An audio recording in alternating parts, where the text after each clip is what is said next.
La thérapie incarnée, c'est plus une vision de la thérapie qu'un outil en tant que tel. L'idée, c'est une thérapie où la confrontation au vécu verrouillé va être mise en avant. On va se servir, en fait, dans les thérapies classiques, vous faites ce qu'on appelle du top-down, c'est-à-dire qu'on va vous donner des outils pour arriver à gérer votre vécu sensoriel. Une personne qui vient avec une phobie, qui vient avec un trauma, qui vient... En fait, vous allez par différentes méthodes, de la visualisation, des techniques analytiques, qu'importe, vous allez donner des outils à la personne pour qu'elle puisse gérer ce qu'elle ressent. Nous, en fait, on fait l'inverse. C'est-à-dire qu'on va faire plonger la personne dans ce qu'elle ressent pour lui permettre d'aller au bout et de libérer ce qu'il y a à libérer. C'est une thérapie qui est purement psychocorporelle. Et l'idée, c'est que quand je forme les gens à la thérapie incarnée, j'essaie de les former à cette manière de concevoir la thérapie. L'idée, c'est qu'en gros, il y a 5 grandes étapes. On traverse 5 choses quand on fait de la thérapie, que ce soit dans une séance ou que ce soit à travers le cycle thérapeutique d'une manière générale, parce que ça se reboucle et on fait ça en permanence. Mais l'idée centrale de la thérapie incarnée, c'est que c'est une thérapie qui est basée sur la relation et où l'objectif est de faire vivre des sensations à la personne, pas de lui donner des solutions ou pas de la conseiller ou de l'écouter. D'ailleurs, souvent, ce que je dis à mes clients, c'est que j'en ai rien à foutre de ce qu'ils me disent. Ce qui m'intéresse, c'est ce qu'ils vivent, ce qu'ils ressentent, parce que c'est à partir de là qu'on pourra bosser. Comment on bosse quand on fait de la thérapie incarnée? La première des choses, c'est de faire de la relation. Et on a une vision particulière de la relation, c'est la question que je pose tout le temps. Quand vous faites vous faites de l'énergétique, je crois que vous m'avez dit, il y a des gens qui sont de la thérapie brève, etc., mais c'est quelque chose que vous avez certainement entendu parler en fac de psycho, j'en suis quasiment sûr. On vous donne cette espèce de paradoxe où on vous dit que pour faire de la thérapie, pour arriver à faire avancer votre patient ou votre client, qu'importe le nom que vous lui donnez, on vous dit qu'il faut créer une alliance thérapeutique. Et en même temps, on vous dit qu'il faut avoir une distance thérapeutique. Et là, en principe, je m'arrête, je regarde mes stagiaires, je leur dis « Vous m'expliquez comment on fait alliance en faisant distance ?» C'est impossible, en fait. C'est que concrètement, soit je mets une distance thérapeutique, et dans ces cas-là, il n'y a pas de relation, soit je rentre dans la relation, et là, je vais me faire impacter. Parce qu'à un moment, dans la relation, on n'est plus dans une relation patient-thérapeute, une relation par essence, c'est une relation d'humain à humain. Donc ça veut dire qu'à un moment, mon patient, il va venir me chercher dans toutes mes problématiques, à moi, dans toutes mes blessures. Il y a des choses qui vont se jouer, il y a des rôles. Et à un moment, dans ma vision des choses, on ne peut pas faire l'un ou l'autre. Et l'idée, c'est que nous, on va dans une relation pure et dure, en fait. C'est-à-dire que on se fout un peu à poil, et dans notre vision des choses, c'est quand il y a une vraie relation, on va au bout. L'idée, c'est une relation d'humain à humain, qu'importe nos blessures, qu'importe ce qui se passe. Alors attention, il faut différencier, je fais une parenthèse, parce que souvent quand je dis ça, les gens me disent « Ah ouais, mais Alain, c'est super dangereux, tu prends tes patients dans les bras, tes machins, c'est pas mort. » Il y a une différence entre empathie et sympathie. D'accord? Vous arrivez à faire la distinction entre les deux? La sympathie, si je le prends dans les bras, je pleure avec. Et l'empathie, c'est être capable de me mettre à sa place. Mais par contre, pour qu'il y ait empathie, il faut qu'il y ait relation. Ça veut dire qu'à un moment,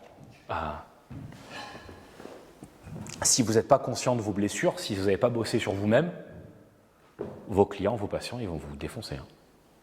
D'une manière ou d'une autre, ils vont rentrer dans toutes vos failles. Tout le temps. Donc, une de nos particularités, c'est la manière dont on entre en relation. C'est-à-dire que, ceux qui me connaissent le savent, ceux qui me connaissent moins, je pense que vous avez assez vu que je suis assez brut de décoffrage. Et je suis comme ça aussi bien sur scène qu'en formation, que dans mon cabinet. Et c'est ce que je suis, je joue avec ce que je suis. Et l'idée, c'est comment je vais faire de la relation avec la personne, comment je vais jouer avec ça, qu'est-ce qui va se passer. Et les gens qui viennent me voir, l'objectif, c'est qu'ils ne rencontrent pas un thérapeute, ils rencontrent un être humain le plus authentique qui soit et le plus dans ses ressentis, dans son vécu. Donc ça, c'est quelque chose qu'on essaye de mettre en avant et qu'on apprend. Un truc que je n'ai pas dit, c'est que notre vision de la thérapie est issue de la modélisation de ce que je vous ai montré de l'hypnose et en même temps d'une synthèse d'une quarantaine de courants thérapeutiques différents. Voilà. Et en fait, vous allez voir qu'on va retrouver À chaque étape, on retrouve des courants. Par exemple, sur la notion de relation, on va retrouver des trucs comme l'approche centrée sur la personne de Rogers, sur comment on accueille la demande, etc. On va avoir des notions de dialogue stratégique, on va avoir plein de trucs comme ça sur chacune de nos étapes. À la différence aussi des autres types de thérapie, notre anamnèse à nous, elle est assez synthétique, entre guillemets. C'est-à-dire que, je ne sais pas comment vous travaillez, parce que je sais qu'il y a des thérapeutes parmi vous, mais en règle générale, suivant les écoles, on vous donne tout un joli protocole anamnèse à faire, à poser plein de questions, à aller chercher des croyances limitantes, des trucs, des machins. Ça peut des fois durer 1 heure, 1 heure et demie, une anamnèse complète. En règle générale, nous, une anamnèse, ça dure 20 minutes. 20 minutes. Et elle sert plus à créer de la relation que véritablement avoir des outils. L'exemple que je prends tout le temps pour essayer de montrer ça, c'est que demander à une personne, quand elle vient avec des peurs ou des phobies, vous pouvez être sûr que si la personne vous dit « Ah, ben, c'est depuis ce jour-là que j'ai cette peur », qu'elle vous donne un trauma précis, vous pouvez être sûr que c'est jamais là. Donc en fait, ce que la personne, elle vous dit, j'allais dire volontairement, inconsciemment, les 3/4 du temps, ça ne sert pas à grand-chose. Ce que nous, par contre, on va prendre, ce qu'on va aller chercher, c'est les notions de structure de vie. Et dans quel type de famille elle a grandi, quel type de relation elle avait avec, etc. Parce que parmi les théories fondatrices de notre manière de travailler, il y a les théories de l'attachement, qui pour nous est quelque chose de fondamental. Qui a jamais entendu parler de théorie de l'attachement? Cool, tout le monde est au fait de ça. Donc c'est vraiment pour nous la base de la base de la base, et on travaille en fonction des typologies d'attachement qu'il y a eu, bah, ça va manifester des manques, des phobies, etc. Donc on va pouvoir jouer après dessus plus loin. Une fois qu'on a ça, une fois qu'on a créé la relation, on va véritablement on va commencer à rentrer dans ce qui est le cœur de notre thérapie. Et on commence toujours par ce que nous on appelle une mise en forme. Une mise en forme, c'est quoi? C'est qu'à la différence d'une séance d'hypnose classique où vous allez vous allonger, on va vous faire une induction. L'idée de l'hypnose, en fait, schématiquement, c'est que je vais vous mener dans cet état d'hypnose pour en fait vous faire un voyage. Je vais vous emmener dans le futur, je vais vous emmener dans le passé, je vais vous emmener dans un lieu, etc. Mais en gros, c'est la personne qui, les yeux fermés, part dans son truc. Sauf que si elle part dans son lieu sécure, est-ce qu'elle est toujours en relation avec vous? Elle n'est plus en relation avec vous. Dans notre vision des choses, c'est l'inverse qu'il faut faire. C'est-à-dire que nous, on ramène dans le présent ce qui du passé est encore actif. C'est-à-dire que nous, dans notre manière de travailler, à 95%, on utilise ce qu'on appelle des trans partagées. Vous avez 3 types de trans qui existent. Ce qu'on appelle les trans internes. Une trans interne, c'est la personne, ce que vous avez vécu tout à l'heure. Vous avez fermé vos yeux, vous avez fait votre délire, entre guillemets, dans votre tête. Moi, je ne sais absolument pas, même si j'étais en communication avec vous, on est d'accord que finalement, il y avait peu de relations entre vous et moi. On était en relation quand vous me répondiez, mais 90% du temps, vous étiez dans ce que vous étiez en train de vivre. C'est une transe interne. Là, la relation est plutôt coupée. Ce qu'on va appeler ensuite une transe externe, c'est par exemple si on était l'un à côté de l'autre, que vous aviez ouvert les yeux, et par exemple que je vous demande d'imaginer un chien devant vous, et que là, vous le voyez et que vous interagissiez avec. Là, vous êtes dans une transe externe, c'est-à-dire que vous projetez votre imaginaire dans la réalité de l'instant. Sauf que vous êtes d'accord avec moi, je ne suis pas encore en interaction avec. La dernière forme, ce qu'on appelle les trans partagées, c'est-à-dire que moi, je suis avec vous dans la réalité que vous êtes en train de construire. C'est-à-dire qu'au moment où vous projetez le chien, vous allez suffisamment bien me le décrire pour que moi aussi je le vois. D'après vous, ça va servir à quoi? Il va y avoir 2 utilités à ça.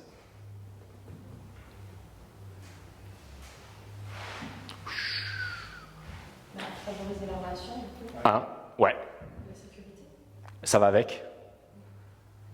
Et il y a un deuxième truc qui est essentiel. Ça crée un cadre, une mise en scène. Alors, le cadre, oui, ça va avec la relation. Mais la mise en scène, à quoi elle sert? Ça me sert à quoi, moi, d'être là et de voir le chien? Avoir sa réalité. Et donc? Se mettre en adaptation à l'extérieur. Et surtout d'avoir des ressentis qui vont avec. Je vous donne un exemple. J'ai un mec qui vient me voir, 25 ans, qui était venu me voir, et en fait, il vient me voir parce qu'il démonte la tête de sa nana et de sa mère.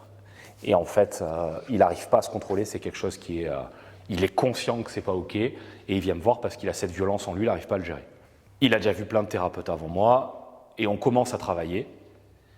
Et de suite, il me fait une régression spontanée, sauf qu'au lieu de lui partir dans le passé, il me la pose là. Concrètement, la scène, il est là et son père est en train de lui démonter la gueule, il a 6 ans, il est terrifié. Ok? Imaginez, tiens, on va le faire comme ça. Imaginez, vous êtes le thérapeute, vous avez la personne à côté, et devant vous, il y a une scène où il y a un salon, d'accord? Imaginez un salon avec un canapé classique, etc. Il y a un gamin de 6 ans, et au milieu de ce salon, par terre, il y a ce gamin qui est en boule et son père qui lui défonce la gueule. Quand vous observez cette scène, quelle est la première chose que vous vous dites? Pardon? Ah, là, ce qui est intéressant, c'est que vous n'êtes pas en train de vivre la scène, vous êtes juste vous de l'extérieur en vous disant « putain, c'est pas ok ». Donc ça fait partie de vos réponses à vous. Moi, quand j'observe cette scène, il y a une première question qui me vient. Elle est où la mère? Et ce qui est intéressant, c'est qu'effectivement, toutes les thérapies qu'il avait fait avant, ça se jouait, il rejouait cette scène en permanence. À partir du moment où moi je vois ça, et effectivement, je me dis, mais comment ça fait qu'il n'a pas de protection? Qui doit lui donner la protection? Sa mère, elle est où? Parce que je vois la scène et que je suis dedans, à un moment, je lui dis, mais il manque personne là? Elle est où, maman? Et à peine je lui dis ça, ça vole en éclats. Parce qu'effectivement, le problème, c'était pas la relation, c'était l'insécurité. Donc en fait, ce qui est intéressant dans les mises en forme, quelles qu'elles soient, que ce soit des mises en forme projetées, enfin, on fait plein de manières de mise en forme. L'idée, c'est qu'on va partir avec la personne dans ce qu'elle est en train de vivre là, maintenant. Et en fait, on ramène du passé ce qui est encore actif dans le présent. Parce qu'encore une fois, le problème, c'est pas le traumatisme en lui-même, c'est ce qu'il en reste. Le problème, c'est pas ce que j'ai vécu dans le passé, c'est quelles sont les blessures qui sont encore actives. Et donc l'idée de les remettre dans le présent, de les mettre en forme, on va pouvoir travailler dessus là, maintenant. Et l'idée, notre manière à nous de travailler dessus, c'est pas d'effacer la scène, d'effacer la blessure, de la reconstruire. Je fais une parenthèse, ce que je reproche, moi, par exemple, énormément à la PNL, je viens de la PNL, hein, je suis né là-dedans. L'idée, c'est que la PNL vous donne des outils pour modifier l'expérience subjective de la personne. Par exemple, tu as peur des clowns, tu prends l'image du clown, tu modifies l'image, hop, tu n'as plus peur. Mais rigolez pas, le pire, c'est que ça fonctionne. Sur le coup, ça fonctionne. Sauf qu'en fait, tu fais quoi quand tu fais ça? On cache un problème. Oui. Tu es juste en train de renier la réalité du truc, quoi. Dans notre vision des choses, on fait l'inverse. Tu as peur du clown, on va aller voir le clown. Et je vais te pousser jusqu'au bout pour justement que tu t'autorises à finir de vivre ce que tu n'as pas pu vivre. Bien entendu, quelle est la différence entre ce qu'on fait et un trauma? C'est que la confrontation autonome dans laquelle on met les gens n'est possible qu'à une condition. Parce qu'il y a la relation et un moment en sécurité. Parce que si bien entendu, vous recréez le trauma et vous poussez la personne dedans sans aucune sécurité, tu crées une boucle traumatique. Je raconte souvent, un jour j'ai reçu une nana en cabinet, elle vient me voir, je ne sais plus ce que c'était la problématique d'abandon, etc. Et en fait, elle a vécu plusieurs traumas comme ça dans lesquels elle a été laissée. Elle a vécu des trucs un peu violents, elle a été laissée. Et en fait, elle va voir une psy. Donc en termes d'autorité, dans les hiérarchies, le psy c'est quand même assez élevé. Et la nana, ils partent sur le travail, elle fait une abréaction, elle pète hyper fort, la psy panique, et d'après vous, elle fait quoi? Elle se barre, elle la laisse seule. Et qu'est-ce qu'elle fait? Elle recrée exactement la même boucle traumatique. Sauf que le problème, c'est que quand c'est quelqu'un que tu connais pas, j'arrête pas de le prendre les pieds. Quand c'est quelqu'un que tu connais pas, ensuite quand c'est tes parents qui font ça, quand c'est quelqu'un d'intime, et que maintenant c'est le psy qui est une autorité supérieure, pour arriver à générer de la confiance dans l'autre, c'est compliqué. Donc vous voyez l'idée? Donc en fait, l'idée c'est pas de recréer des boucles traumatiques, c'est au contraire de reprendre là où ça s'est pas terminé, mais pour le faire, il faut créer de la relation. Et donc une fois que le scénario il est en place, que ce soit un scénario extériorisé ou que la personne soit dedans, on va dérouler.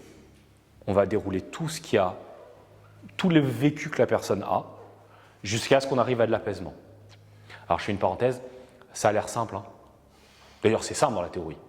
Effectivement, tu pousses et tu suis, tu fais que suivre ce qui se passe, et si tu fais vraiment confiance à ton corps et à ce que tu n'as pas pu vivre, tu vas arriver à l'apaisement. Et logiquement, à ce moment-là, nous, on a quasiment très peu d'intervention. Très peu d'intervention. En fait, on va intervenir quand ça commence à bloquer. Parce qu'il y a des moments où la personne va verrouiller, où elle ne va pas vouloir y aller, où d'un seul coup, il va y avoir du vide. Et donc, c'est dans ces moments-là que nous, on va intervenir et on va faire en sorte de débloquer pour relancer le processus et faire en sorte qu'on arrive jusqu'à un apaisement complet. Une fois qu'on a l'apaisement, on va pouvoir reconstruire les 5 R. Je vous dirai après ce que c'est. Et clôturer notre travail. Donc nos vraies différences par rapport à d'autres formes de thérapie, elles sont vraiment là où on a souligné, c'est qu'en gros, en fait, notre cœur de travail, c'est l'hypnose. Pourquoi l'hypnose? Parce que l'hypnose, c'est la clé de l'incarné. L'hypnose, c'est ce qui permet de vivre des sensations. Et qu'est-ce qui permet de faire thérapie? C'est de se confronter de manière autonome à ce que je n'ai pas pu, su ou voulu vivre. Et parce que je me confronte à ça, je vais pouvoir relancer mes processus d'homéostasie, de guérison, et revenir à l'équilibre. En fait, c'est comme ça qu'on bosse. C'est un peu plus clair ?